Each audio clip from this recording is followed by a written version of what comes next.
एकनाथ शिंदे यांना पुन्हा मुख्यमंत्री करण्यासाठी पंढरपुरात शिवसैनिकांचे विठ्ठलाला साकडे। एकनाथ शिंदे यांना पुन्हा मुख्यमंत्री करण्यासाठी पंढरपुरातील शिवसेना पदाधिकाऱ्यांकडून विठ्ठलाची महाआरती। एकनाथ शिंदे यांच्यामुळे महायुतीला यश।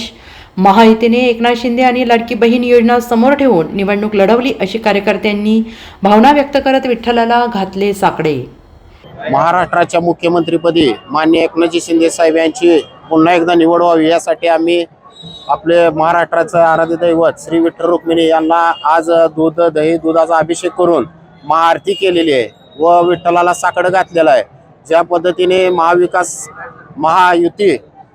महायुती जे पक्ष निवडणूक लढवायच्या आधी माननीय एकनाथजी शिंदे साहेब यांचा चेहरा समोर ठेवून निवडणूक लढवलेली आहे, त्यांच्या चेहऱ्याकडे बघून महाराष्ट्रातील सर्व लाडक्या बहिणी असतील सर्वांनी भरघोस असं यश महायुतीला दिलेलं आहे। त्यामुळे पुन्हा एकदा महाराष्ट्राच्या मुख्यमंत्रीपदी एकनाथजी शिंदे साहेब यांची निवड व्हावी हीच आम्ही श्री विठ्ठल रुक्मिणी चरणी साकडं घातलेलं आहे। Bureau report SBN Marathi, Pandharpur.